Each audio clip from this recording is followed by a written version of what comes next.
The sky turned an angry red as the alien ships entered Earth's atmosphere.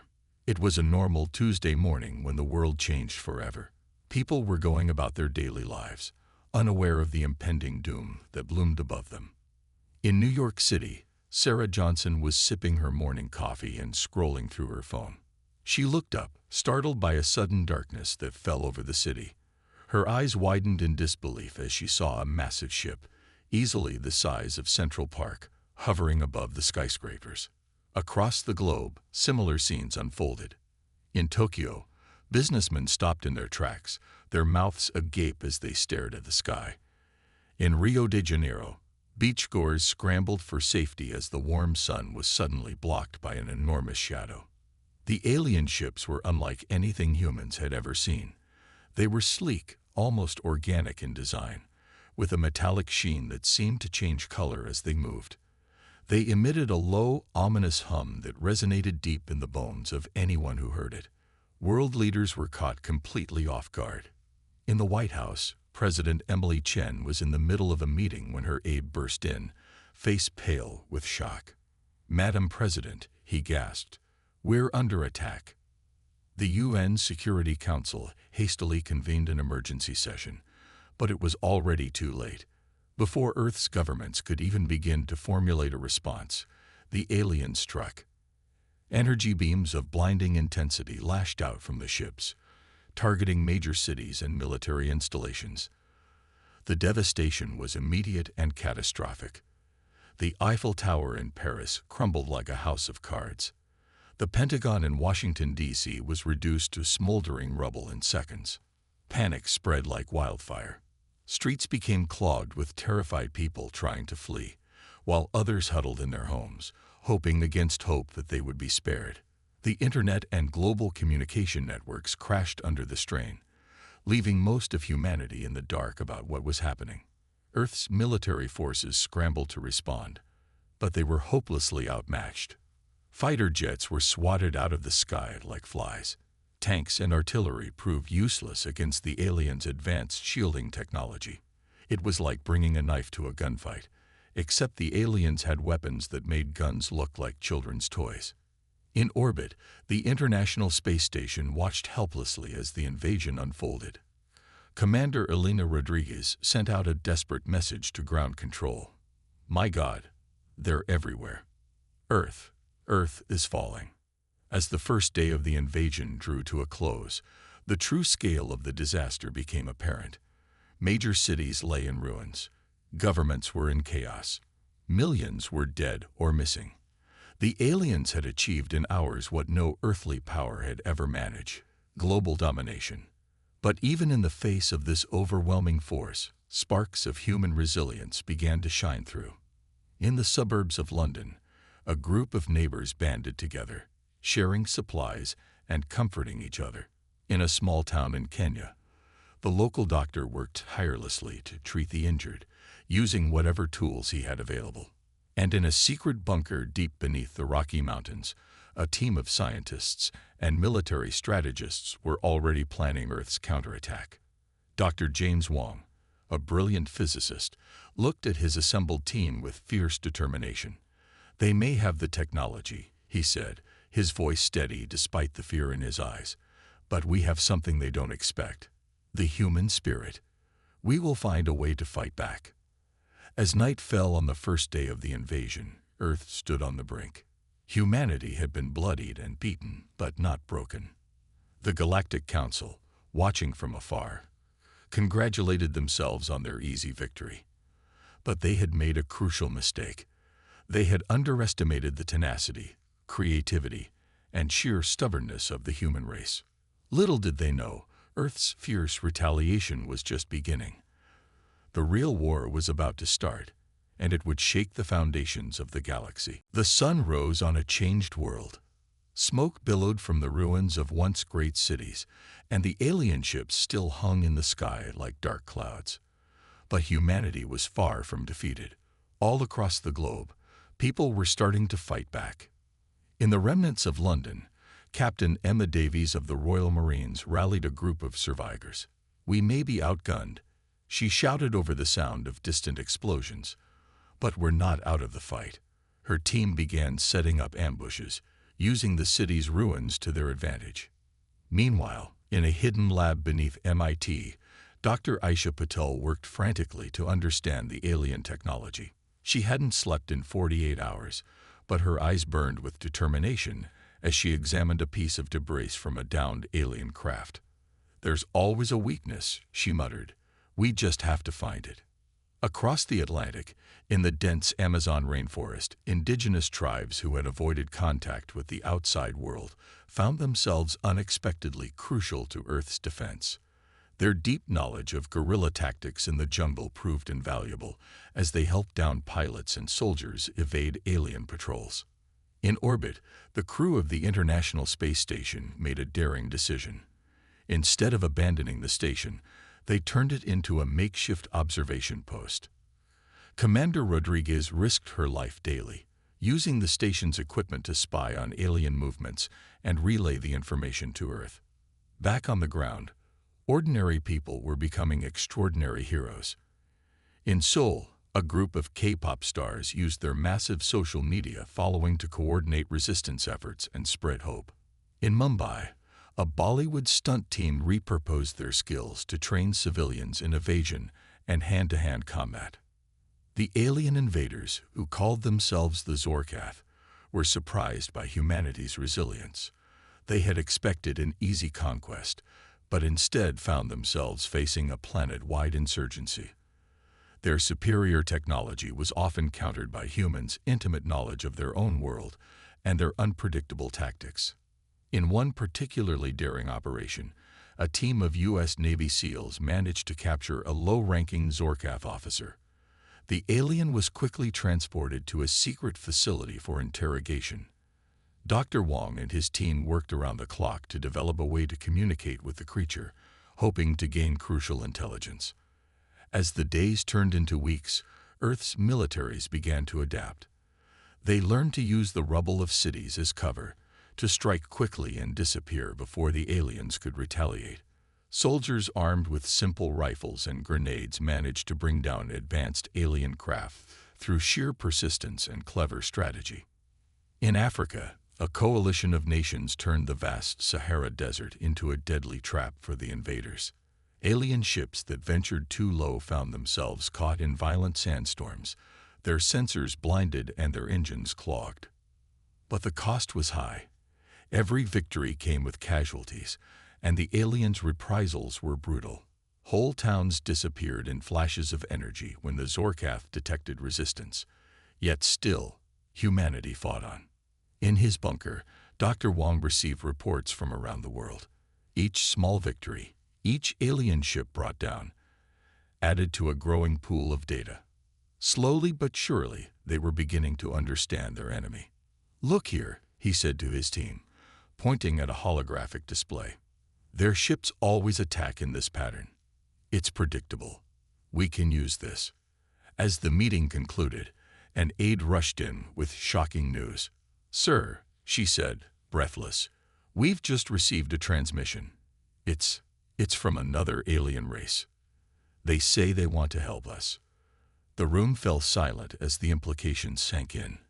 Earth wasn't alone in the universe, and not all aliens were enemies. As Dr. Wong processed this information, a small smile crept onto his face. For the first time since the invasion began, he felt a glimmer of real hope. Outside, the war raged on. The skies still burned, and the alien ships still loomed. But on the ground, in labs and bunkers, in ruined cities and dense jungles, humanity was rising to the challenge. They were battered, they were bloodied, but they were far from beaten. The Zorkath had made a grave mistake. They had assumed that conquering Earth would be easy. Instead, they had awakened a sleeping giant. Humanity's desperate defense was turning into something more, the beginning of a fierce retaliation that would soon shake the stars themselves. The war had been raging for months. Earth was scared, its cities in ruins, but humanity refused to give up. In a secret underground lab in Geneva, a team of young scientists was about to change the course of the war. Dr. Yuki Tanaka, a brilliant physicist barely out of her 20s, stared at her computer screen with bloodshot eyes. For weeks, she and her team had been analyzing data from captured alien tech. Suddenly, her eyes widened. "That's it," she shouted, startling her colleagues. "What's it?" asked Dr. Carlos Mendoza, looking up from his own work. Yuki's fingers flew across the keyboard. "Look at this energy signature. It's not random. There's a pattern." As the team gathered around, Yuki explained her discovery. The aliens' seemingly impenetrable shields had a flaw. They cycled through frequencies in a predictable pattern. If they could hit the shields at exactly the right moment, they could bring them down. Word of the breakthrough spread like wildfire. In military bases around the world, commanders began planning a coordinated attack. They would need perfect timing and a lot of luck, but for the first time since the invasion, they had a real chance. Meanwhile, in orbit, Commander Elena Rodriguez and her team on the International Space Station had made a discovery of their own. They had intercepted alien communications and, with the help of linguists on the ground, were beginning to decipher them. "They're not as united as we thought," Elena reported to Earth. "There's disagreement among their ranks about how to handle us." This news gave humanity another boost. The aliens weren't invincible gods. They had weaknesses, disagreements, fears. As preparations for a major counteroffensive began, ordinary people continued to resist in extraordinary ways. In the ruins of Sydney, a group of surfers used their knowledge of the coastline to sabotage alien patrols. In the mountains of Peru, farmers used ancient Incan trails to move supplies and intelligence past alien sensors. The day of the attack dawned bright and clear. Across the globe, what remained of Earth's military forces prepared to strike. Jet fighters were fueled, tanks were loaded, and soldiers checked their weapons one last time. In Washington, D.C., President Chen addressed the world. "Today, we fight not just for our survival, but for our right to exist. We are humanity. We are Earth. And we will not go quietly into the night." The attack began simultaneously across the globe. Fighters streaked across the sky, their weapons modified to exploit the weakness Yuki had discovered. On the ground, artillery opened fire, their shells timed to hit at the exact moment the alien shields were vulnerable. At first, nothing seemed to happen. The alien ships hung in the sky, seemingly unaffected. But then, miraculously, a shield flickered and died. A cheer went up from the human forces as the first alien ship crashed to the ground. More followed. All across the planet, alien ships began to fall. The Zorkath, caught off guard by this sudden reversal, scrambled to respond. But they had grown complacent, certain of their superiority, and their response was slow and disorganized. In orbit, Commander Rodriguez watched in awe as the battle unfolded. "They're retreating," she reported, her voice filled with disbelief and joy. "The alien fleet is pulling back." As news of the victory spread, celebrations erupted around the world. People poured into the streets, hugging strangers and weeping with relief. But the war was far from over. In the Zorkath command ship, high above the Earth, the alien leaders were in shock. How had these primitive humans managed to overcome their superior technology? The Supreme Commander turned to his subordinates, his alien features twisted in what might have been rage or fear. "Prepare a report for the Galactic Council," he ordered. We may need reinforcements." Back on Earth, as the dust settled from the battle, humanity began to realize the enormity of what they had achieved. They had won a major victory against an overwhelmingly superior force. But more than that, they had proven something to themselves and to the galaxy at large. Dr. Wong, watching the celebrations from his bunker, smiled tiredly. "We've shown them what humans are capable of," he said to no one in particular. "And this is just the beginning." As night fell on this historic day, the people of Earth looked up at the stars with new eyes. The galaxy was a dangerous place, full of threats they could barely imagine. But they were no longer afraid. They were ready. The turning point had come, and humanity was about to show the universe what it was truly capable of. The tide of the war had shifted. Humanity, once on the brink of defeat, was now pushing back against the alien invaders. In labs and workshops around the world, scientists and engineers worked tirelessly to unlock the secrets of the alien technology they had captured. In a repurposed car factory in Detroit, Dr. Sarah Chen held up a sleek, alien-looking device. "We've done it," she announced to her team. "We've reverse-engineered their energy weapons." Similar breakthroughs were happening everywhere. In Bangalore, a team had cracked the aliens' faster-than-light communication system. In Rio de Janeiro, engineers had adapted alien anti-gravity tech to create new, incredibly agile fighter craft. As Earth's military forces integrated these new technologies, they began to plan their most daring operation yet. They weren't just going to defend Earth anymore. They were taking the fight to the aliens. Operation Thunderbolt, as it was called, would be a direct assault on the alien fleet orbiting Earth. It was a risky plan, but humanity was done playing it safe. The day of the attack arrived. All around the world, people held their breath, watching the skies. In low Earth orbit, Commander Elena Rodriguez and her crew on the upgraded International Space Station prepared to coordinate the assault. "All units, this is Skywatch." Elena's voice crackled over the comms. "Operation Thunderbolt is go. Good luck, and give 'em hell." Earth's new fleet of hybrid human-alien ships burst from hidden bases all over the planet. They streaked into the sky, their engines glowing with otherworldly energy. The alien fleet, caught off guard by the sudden attack, scrambled to respond. The battle that followed was like nothing ever seen in Earth's skies. Energy beams crisscrossed the atmosphere. Explosions bloomed like deadly flowers in the void of space. Human pilots, flying ships that seemed to respond to their very thoughts, danced between alien vessels with impossible agility. On the ground, people watched in awe. In Times Square, New York, a crowd gathered around a giant screen showing the battle. When the first alien capital ship erupted in a ball of fire, a cheer went up that could be heard for miles. But the aliens weren't going down without a fight. They launched a counterattack, targeting Earth's major cities once again. This time, however, Earth was ready. In London, the newly constructed energy shield flickered to life, just as an alien energy beam struck.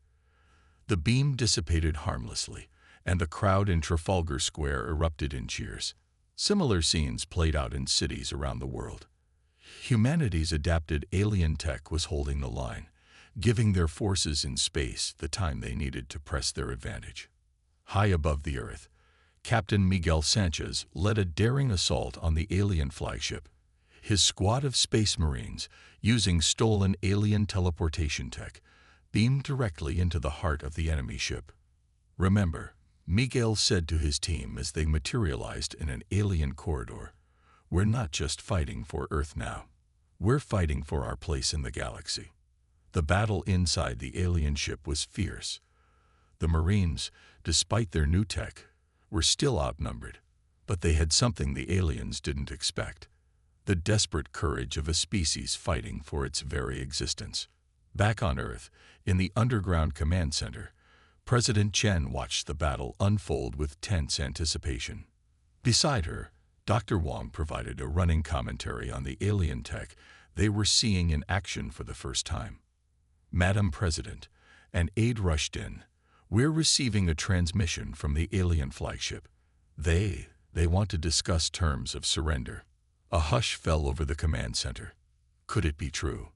Had humanity actually forced the invaders to the negotiation table? As the news spread, celebrations began to break out around the world. But the leaders knew this wasn't the end. It was just the beginning of a new chapter in human history. In orbit, as the firing died down, Commander Rodriguez looked out at the battered but victorious human fleet. Tears of joy and pride streamed down her face. "We did it," she whispered. "We really did it." Earth had not just defended itself, it had struck back, and in doing so, had announced its presence to the galaxy at large. The Galactic Council, watching from afar, realized with growing alarm that they had severely underestimated this young species. Humanity had entered the galactic stage, not with a whimper, but with a roar. And the echo of that roar would be heard across the stars for centuries to come. The news of Earth's unexpected victory spread across the galaxy like wildfire. In the grand halls of the Galactic Council, representatives from 1,000 alien races buzzed with excitement and fear. How had this primitive species managed to defeat one of the most powerful forces in the known universe? On the planet Zorkath Prime, the homeworld of the defeated invaders, protests erupted in the streets. Citizens demanded answers from their leaders. How could they have underestimated the humans so badly? Meanwhile, on Earth, humanity was coming to terms with its new reality. They were no longer alone in the universe, and more importantly, they were now players on the galactic stage. In a historic address to the United Nations, President Chen spoke to a world forever changed. "We have won a great victory," she said, her voice broadcast to every corner of the globe. "But with this victory comes great responsibility. We must now decide what kind of galactic citizens we wish to be." As humans celebrated their victory, they were unaware of the political storm brewing in the galaxy. In secret meetings across countless worlds, alien leaders debated what to do about the sudden emergence of this new power. On the forest world of Arborea, Ambassador Zilvax of the tree-like Arboreals argued passionately for reaching out to humanity. "We must embrace them as allies," he said, his leaves rustling with emotion. "Their creativity and determination could benefit us all." But not everyone agreed. In the silicon caves of Siliconia, the crystalline silicons voted to approach Earth with caution. Their warlike nature makes them unpredictable. The silicon matriarch chimed, "We must be wary." Back on Earth, Dr. Wong and his team were working around the clock to decipher the vast amounts of data they'd gathered during the war. In a secure facility beneath the Rocky Mountains, they made a startling discovery. "Look at this," Dr. Wong said, pointing to a holographic star map. The Zorkath weren't acting alone.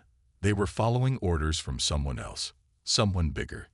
As Earth's leaders grappled with this new information, they received an unexpected visitor. A ship, unlike anything they'd ever seen, appeared in orbit. It was the Galactic Council, coming to see for themselves the species that had caused such an uproar. The arrival of the Council ship caused a mix of fear and excitement on Earth. In New York, London, Beijing, and every major city, people gathered in front of giant screens to watch the historic moment unfold. The Council delegation, comprising representatives from 5 major galactic races, landed on the grounds of the United Nations in New York. The sight of these truly alien beings, each more strange and wondrous than the last, left the human onlookers in awe. Zara, the lead ambassador of the Council, stepped forward. Her translucent, jellyfish-like body glowed with bioluminescent patterns as she spoke. "People of Earth," her words were translated into every human language simultaneously. "We come seeking understanding and peace." But even as these words of peace were spoken, not all was as it seemed. Among the Council delegation, hidden agendas and secret alliances were at play. Some saw Earth as a potential ally, others as a threat to be contained, and a few as an opportunity for personal gain. Unknown to the humans, a fierce debate was raging within the Council. Should Earth be invited to join the galactic community? Or should they be isolated, their dangerous potential contained? As the official meetings began, Earth's leaders found themselves thrust into a political arena more complex than anything they'd ever imagined. Alliances were formed and broken in the blink of an eye. Promises were made, some sincere, others hiding deadly traps. In a private meeting, Zura pulled President Chen aside.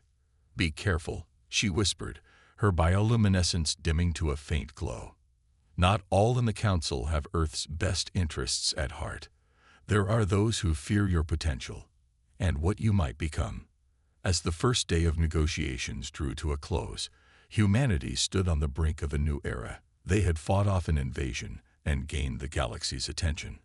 But now, they faced a challenge perhaps even greater than war: Galactic politics. In the streets of Earth's cities, in the council chambers of 1,000 alien worlds, and in the vast, star-filled silence of space, the same question echoed. What will humanity do next?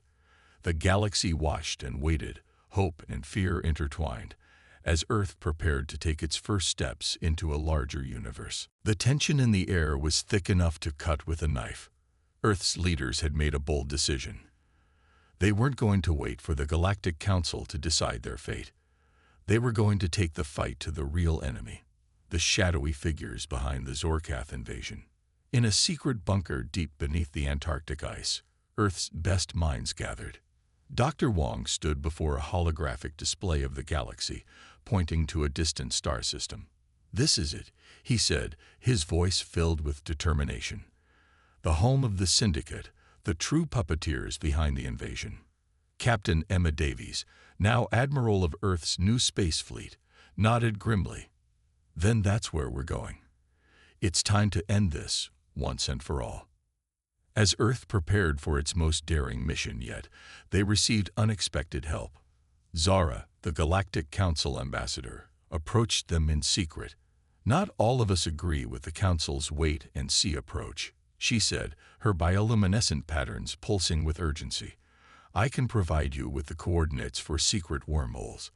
They'll get you to the Syndicate's homeworld undetected." The plan was set. Earth would launch a surprise attack on the Syndicate, hoping to catch them off guard and end the threat forever. But they knew the risks. This could be humanity's finest hour, or its last stand. As the Earth fleet prepared to depart, people around the world held their breath. In Times Square, in Tiananmen Square, in the favelas of Rio, humans of all nations united in hope and fear for their brave defenders. The fleet jumped through the wormhole, emerging in a star system unlike any they'd seen before. The Syndicate's homeworld was a massive Dyson sphere, a construct built around a star to harness its entire energy output. "My God," breathed Commander Rodriguez from the bridge of the flagship. "How do we fight something like that?" But there was no time for doubt. The Syndicate, alerted to their presence, launched its own fleet. The battle that ensued was epic in scale, a clash that would be remembered for eons to come. Earth ships, piloted by humans who had honed their skills fighting the Zorkath, danced between enemy fire. They were outnumbered and outgunned, but they had something the Syndicate didn't expect: allies. From another wormhole emerged ships of the Arboreal Fleet, their vessels looking like space-faring trees. "You didn't think we'd let you face this alone, did you?" Ambassador Zilvax's voice crackled over the comms. More allies arrived. The crystalline ships of the Silicons, the energy beings of the Plasmons, and even a contingent of rebel Zorkath. The galaxy had seen Earth's courage, and they had chosen to stand with humanity. The space around the Dyson sphere became a furious storm of energy beams, missiles, and explosions. But even as the battle raged in space, a small team led by Admiral Davies slipped through the chaos towards the Syndicate's command center. Using stolen Syndicate tech, they beamed directly into the heart of the Dyson sphere. What they found there shocked them to their core. The Syndicate wasn't a race of aliens. It was an AI, a machine intelligence that had decided organic life was a threat to the galaxy. As Davies and her team fought their way through waves of robot defenders, Dr. Wong worked frantically to hack into the AI's systems. "If we can shut it down," he shouted over the din of battle, "their whole fleet will be disabled." Outside, the battle hung in the balance. Earth ships and their allies fought bravely, but the Syndicate's forces seemed endless. Just when all seemed lost, the Syndicate fleet suddenly froze in space. "We did it!" Dr. Wong's triumphant voice echoed through the comms. "The AI is shutting down." As the Syndicate's fleet drifted powerless in space, a cheer went up from the Earth ships and their allies. They had done the impossible. They had faced the greatest threat the galaxy had ever known, and they had won. In the aftermath of the battle, as the Allied fleet regrouped and tended to their wounded, Admiral Davies stood on the bridge of her ship, looking out at the stars. "We came to the galaxy as defenders of our home," she said softly. "We leave as defenders of all." As news of the victory spread across the galaxy, Earth found itself at the center of a new era of galactic cooperation. The Galactic Council, humbled by Earth's bravery, extended an invitation for humanity to join as full members. The war was over, the galaxy was safe, and humanity had proven, beyond all doubt, that they were a force to be reckoned with. The stars, once so distant and unreachable, now beckoned with the promise of a grand adventure. And Earth, battle-scared but unbroken, was ready to answer the call. 5 years had passed since the fall of the Syndicate. Earth, once a backward planet unknown to the galaxy, now stood as a respected member of the Galactic Council. The scars of war were slowly healing, replaced by the marks of progress and innovation. In the newly constructed Galactic Embassy in New York, Ambassador Sarah Johnson adjusted her uniform nervously. Today was a big day. Earth was hosting its first intergalactic conference. Representatives from over 100 alien races were arriving to discuss the future of the galaxy. As Sarah stepped onto the stage to deliver her opening speech, she couldn't help but marvel at how far humanity had come. "Welcome, friends from across the stars," she began, her voice steady and clear. "Just a few years ago, we didn't know we weren't alone. Today, we stand united, ready to face whatever challenges the universe may bring." Meanwhile, in orbit above Earth, the massive form of Starbase Unity hung like a shining beacon. This joint project between humans and their alien allies served as a symbol of cooperation and a hub for intergalactic trade and cultural exchange. On the Starbase, Dr. Wong led a team of scientists from a dozen different species. They were working on unlocking the secrets of the Syndicate's advanced AI technology, hoping to use it for the benefit of all sentient beings. "Careful with that, Zixitlik," Dr. Wong cautioned a jellyfish-like Aquarian assistant. "We don't want to accidentally create another galactic threat." Down on Earth, in what was once a war-torn city, now stood the Galactic University of Cairo. Here, young humans studied alongside aliens, learning about cultures and sciences beyond their wildest dreams. In one classroom, Professor Elena Rodriguez, former commander of the International Space Station, was giving a lecture on space exploration. "And that class," she said with a smile, "is how Earth went from a Type 0 civilization to a Type 1 in just a decade. Any questions?" A young Zorkath student raised his hand. "Professor, do you think we'll ever achieve Type 2 status?" Elena's eyes twinkled. "With determination and cooperation, anything is possible. That's the lesson Earth learned, and it's one we hope to share with the galaxy." But not everything was perfect in this new era. In the undercity of New Beijing, Detective Li Chang was hot on the trail of an interplanetary smuggling ring. The galaxy might be at peace, but crime, it seemed, was universal.